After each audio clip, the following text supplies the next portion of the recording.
I remember the first time that I tried Elixir bass strings. I was on the road with Brian Auger, who's an organ player, and we were in Europe. And I had been, using random strings for years, and my hands particularly are sweaty when I play. So a string would really last me 2 gigs at the most. So my buddy said, try Elixirs. This was a long time ago. This was probably when you first came out with bass strings. Or it was probably like 90, not maybe you had just come out with, it was like 96, 97, it was around that time.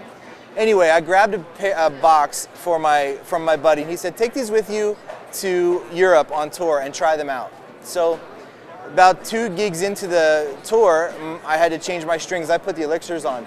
The Elixirs lasted me for the next 20 days with 18 gigs. And I didn't change them, and they stayed on for another month after I got home.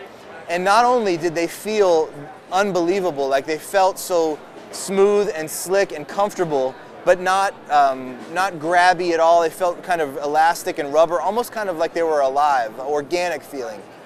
I tried them and I kept them on, and I immediately wrote to Elixir and I said, look, I'm not trying to pursue anything with you guys, but your strings have lasted me longer than any other string. I felt most comfortable playing my bass. My bass felt new and fresh for a long period of time. Thank you so much. I want to, whatever I can do to help get the word out. These strings have changed how my bass feels. And then I put them on all my basses. I started a relationship with Michael at Elixir, and he has been very generous, and I have never been able to play a bass and hear my voice and feel as comfortable as when Elixirs are on those basses. And so I can't play another string now. It's become a part of the instrument. I really can't imagine having any other strings other than Elixir on my bass, because it has become a part of how my basses feel now with Elixirs on them. So it's very important. I do practice. A lot of times my practicing involves, if I get called for a session or to do a tour, a lot of times what will happen is my practice time will involve learning the music, preparing for it. My hands are on my bass every day, whether it's playing upright bass or classical, or if it's, just practicing electric stuff with scales and strengthening my hands. My hands are always on my bass doing something. Most of the time it's work, and when I can get a dedicated practice hour, I love that time, absolutely. Wow.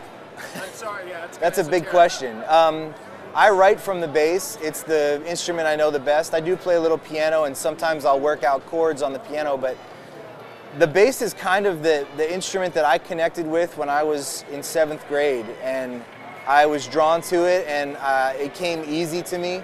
And so whenever I hear music, I hear it through the eyes and the heart of a bass player. And so if I'm composing, then I'm composing on the bass and figuring out how the bass would play a part in the role. As a bass player, I am, when I'm in a band, I feel like I'm the groundwork or the foundation for everything else. And the same way, I have that same perspective when I write too. I write from the bass and then I build upon that. So yeah, I'm definitely coming from that angle. I'm coming as a bass player. And then just, I love the fact that the bass in particular is in between the harmony and the drums and in any band, and I love bridging that gap, and that's just a connection that I have that, with the instrument in particular, and with how that allows me to express myself in a band or writing, is always coming through the bass. I do. I had a Yamaha Motion B 4-string. Short scale, really tiny bass, and it was at Guitar Center. It was between that or a 1962 Fender P bass. Now the Fender P bass was all original, and it was about $1,000. This was in 1991.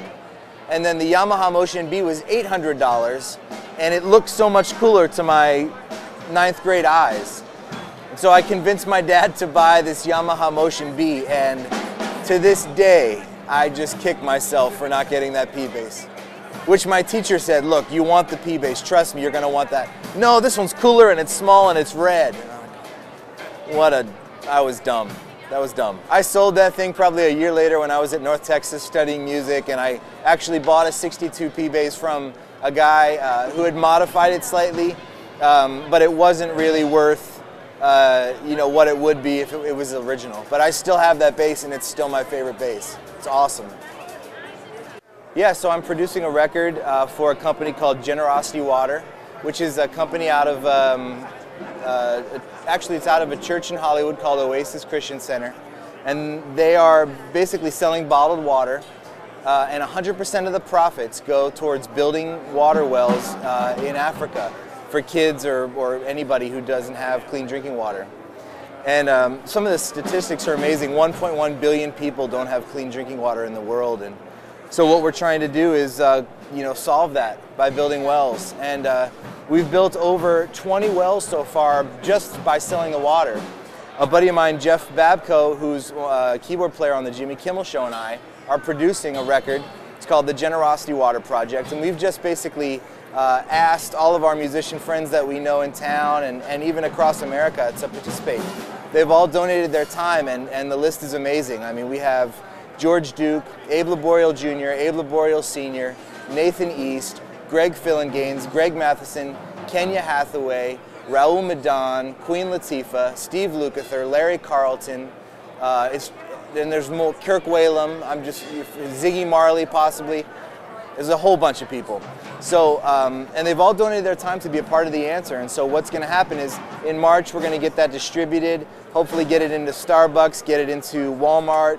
Obviously it'll be on iTunes, and all the profits will go towards drinking wells. We're not going to get paid for anything, and it's an amazing project, and I'm so honored to be a part of it, and the fact that all these musicians donated their time to be a part of the answer too is just amazing.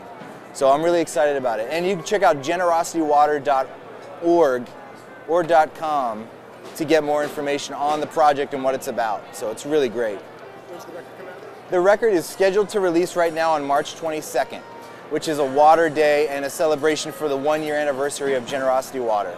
So it's going to be a really cool day, and it'll be available on iTunes as well, so it'll be great.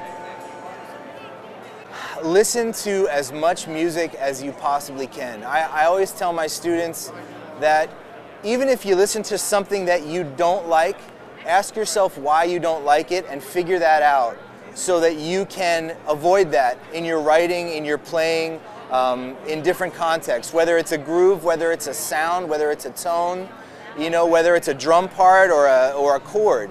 Figure out why you don't like something. Don't just write it off and say, oh, I don't like it, I'm not going to listen to it. Listen to it, figure out what you don't like, and that will steer you in a direction to find your own voice, whether that's in composition, whether that's in your playing, whether that's in your tone. You can learn from everything, even the stuff you don't like. Figure out why, take that, and then go on your own path.